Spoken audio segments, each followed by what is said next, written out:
السلام عليكم ورحمة الله وبركاته. أهلا بكم إلى الحلقة الأولى من برنامجكم حصاد الأسبوع. نبدأها بأهم ما جاء في الأسبوع.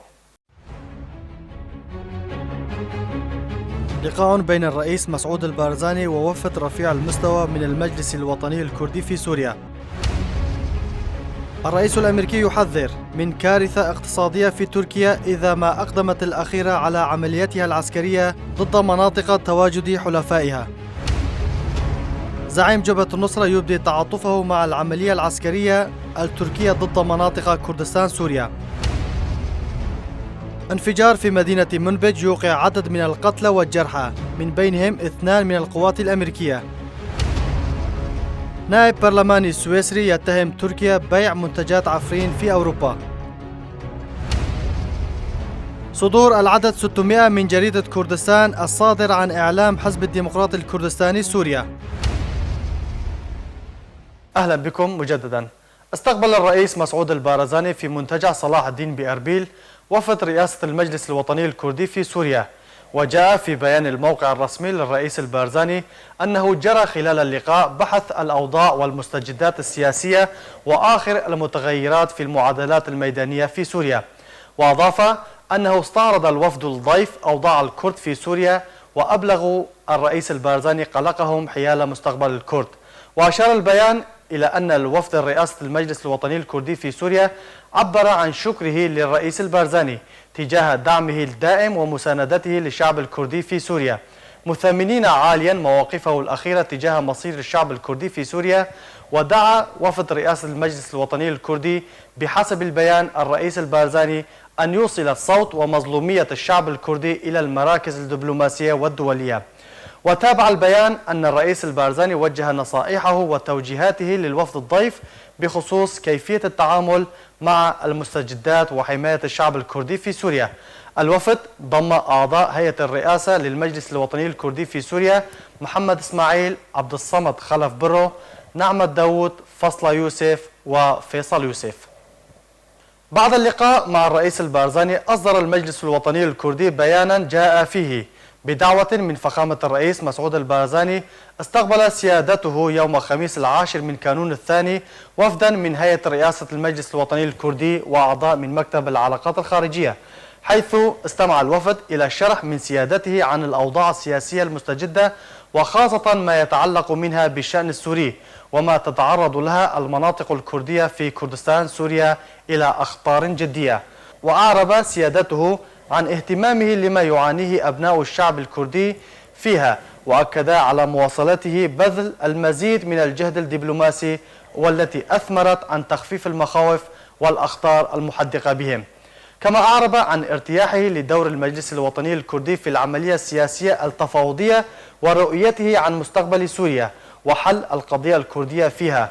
وأكد أيضا على أهمية تمتين العلاقات والتعاون المثمر بين مختلف المكونات تعزيزا للسلم الأهلي والعيش المشترك وحماية المنطقة. في الذكرى السنوية الخامسة لاختطاف الناشط الشاب أمير حامد، شكرت عائلته كل من تضامن معهم ووقفوا معهم في محنتهم، وشكرت إدارة قناة آرك على الاهتمام بقضية حامد. في رسالة نشرت على صفحات التواصل الاجتماعي من عائلة حامد جاء فيها: مع مرور العام الخامس ودخول العام السادس من اختطاف ابننا أمير، كان هناك تضامن كبير من أغلب شرائح الشعب الكردي من مثقفين وكتاب وشعراء والإعلاميين الكرد وبعض الأحزاب والكثيرين من شباب المجلس الوطني الكردي.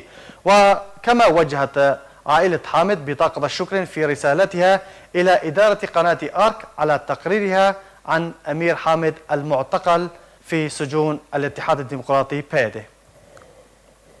رصدت مؤسسة آرك الإعلامية أحوال المدنيين الكرد في حي الأشرفية بعفرين، حيث يعتبر حي الأشرفية الذي يقع على ضفاف الجانب الآخر من نهر عفرين من أكبر أحياء مدينة عفرين الكردستانية، ويتعرض الحي لحملة تعريب ممنهجة كباقي الأحياء والقرى والنواحي في المنطقة، بعد انتشار خبر استيلاء الحكومة التركية والفصائل المسلحة على عدد كبير من منازل المدنيين في شارع فيل، أحد أشهر الشوارع المعروفة في حي الأشرفية، وتحويل الشارع إلى مقرات حكومية. تمكنت مؤسسة آرك الإعلامية من جمع معلومات حول الحي، حي الأشرفية من أكبر أحياء مدينة عفرين، وأكثر من نصف سكانها مهاجرون ويعيشون خارج الحي. وفي كل شارع ومنطقة لا يخلو الأمر من وجود مقرات عسكرية تابعة للفصائل المسلحة. أغلبية سكان حي الأشرفية هم الآن إما نازحون أو لاجئون بسبب ما تعرض له الحي بداية الحرب، كون موقعه القريب من جبل ليلون الذي كان يتعرض للقصف الشديد في الحرب التي دارت بين تركيا والبيدة. وأغلبية السكان المستوطنون في الحي هم من العرب الذين جيء بهم إلى عفرين بعد الحرب. وبحسب مصادر إعلامية أن الحكومة التركية والفصائل المسلحة استولت على عدد كبير من بيوت المدنيين في شارع فيل بحي الأشرفية في مركز مدينة عفرين وجعلتها مقرات عسكرية. أصدر مجلس نقابة صحفي كردستان سوريا بيانا بخصوص ما يتعرض له الكاتب والإعلامي عنايات ديكو من تهديدات وشتائم. جاء فيه: يتعرض الزميل الكاتب والإعلامي عنايات ديكو العضو المؤسس لنقابة صحفي كردستان سوريا إلى تهديدات مباشرة وغير مباشرة من جهات تريد إسكات الصوت الآخر والمختلف بأي وسيلة. وتأتي هذه التهديدات ضد زميلنا نتيجة مواقفه الكردية الواضحة ودفاعه عن حقوق شعبه الكردي دون كلل. وبحسب النشطاء والمتابعين وما نشاهده في لوحة تصاعد التهديدات وكتم ورفض الصوت الآخر، يتضح بأن الذين يهددون زميلنا لا يخفون ولاءهم لمنظومة العمال الكردستاني ولفرعه في كردستان سوريا حزب البيدة، خاصة بعد كتابات زميلنا مؤخرا عن دعوة لقاء مؤتمر كنكه، والتي لم ترق لبعض ضعاف النفوس والمستبدين الصغار الذين يرون في إسكات الرأي الآخر نصرا لمشروعهم الطوباوي. أضاف البيان: نحن في مجلس نقابة صحفي كردستان سوريا نستنكر هذه التهديدات وندين لغة الشتائم التي يجيدها هؤلاء والتشهير بحق زميلنا والفنان عنايات ديكو، ونعلن تضامننا معه وندعو السلطات الألمانية لحماية زميلنا الإعلامي ديكو وعائلته من تهديدات الذين يرون في الرأي الآخر عداوة وخصومة تستوجب التأديب والوعيد. استقبل الرئيس مسعود البارزاني في بيرمان بهولير عاصمة إقليم كردستان الكاتب والمثقف الأمازيغي المغربي وصديق الشعب الكردي يوسف بويحيى. وكان يوسف بويحيى قد وصل إلى هولير واستقبل من قبل سعيد عمر مسؤول مكتب العلاقات الوطنية للحزب الديمقراطي الكردستاني سوريا. حذر الرئيس الأمريكي دونالد ترامب تركيا من كارثة اقتصادية إذا ما شنت هجوما ضد الكرد في كردستان سوريا بعد الانسحاب الأمريكي المرتقب من سوريا. وجاء ذلك في تغريدة له على موقعه الخاص، ولاقى ذلك التصريح ترحيبا من الجانب الكردي واستياء من الجانب التركي.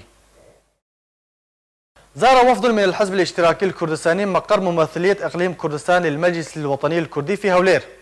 ضم الوفد رئيس الحزب الاشتراكي الكردستاني السيد مسعود تك ونوابه الثلاثة السادة طيب جيزيلدز، كورباني دمر، جلال يلدز، وعضو الحزب محمد بايدر، وممثل الحزب في هولير ولي كابران ومتين آجر. وتم استقبالهم من قبل رئيس الممثلية نوري بريمو وأعضاء الممثلية في المجلس الوطني الكردي.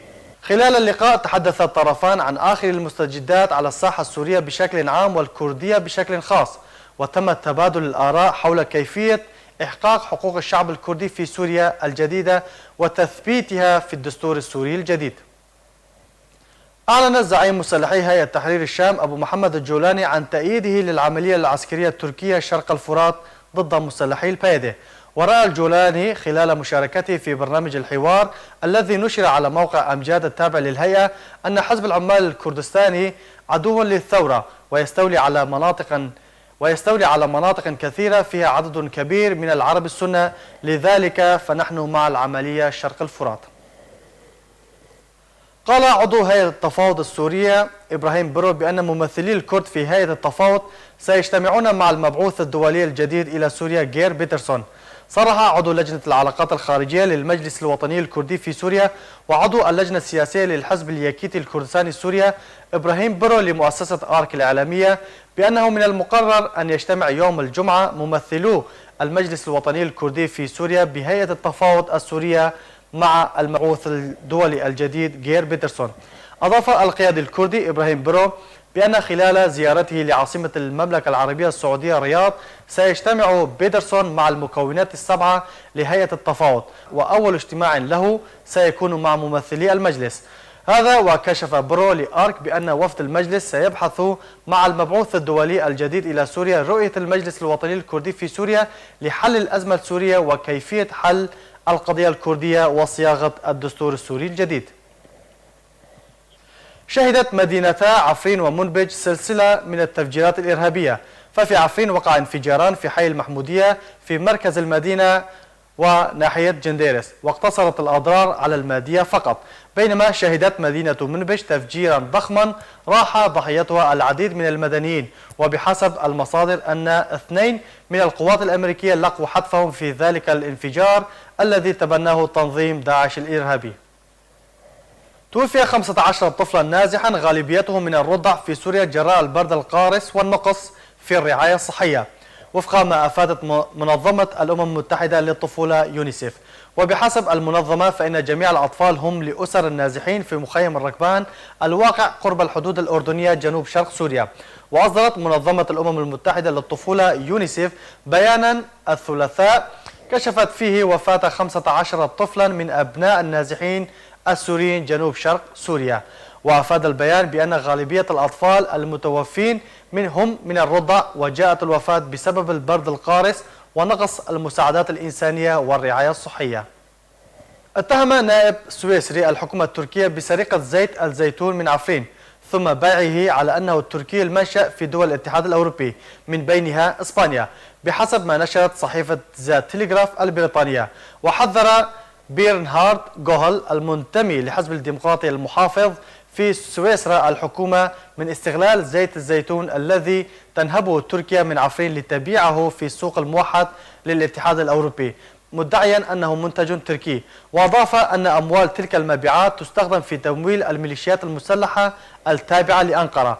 وأضاف جوهل أن الزيتون الذي يسرقونه يتم بيعه إلى إسبانيا، ومن المتوقع أن تتواصل عمليات النهب والبيع لدول الاتحاد الأوروبي.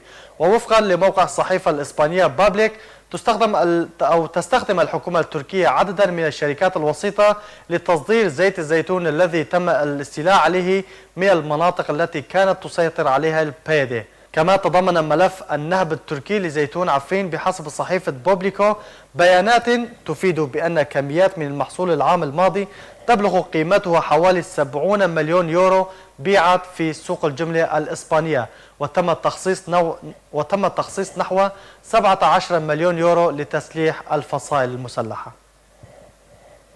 صدر العدد 600 من جريدة كردستان الصادر عن إعلام الحزب الديمقراطي الكردستاني سوريا، وبحث الكثير من الأمور والقضايا السياسية على الصعيد السوري والكردستاني والقضايا الاجتماعية والكثير من الأمور الثقافية على صعيد الفن وقضايا أخرى مرتبط بالشأن الكردي باللغتين العربية والكردية. أكثر من 700 من مقاتلي البيشمركة ينهون تدريبات عسكرية استمرت 114 يوما تحت إشراف التحالف الذي تقوده الولايات المتحدة في إقليم كردستان. أعزائي المشاهدين، إلى هنا نأتي إلى ختام حصادنا لهذا الأسبوع. حتى الأسبوع المقبل دمتم بألف خير.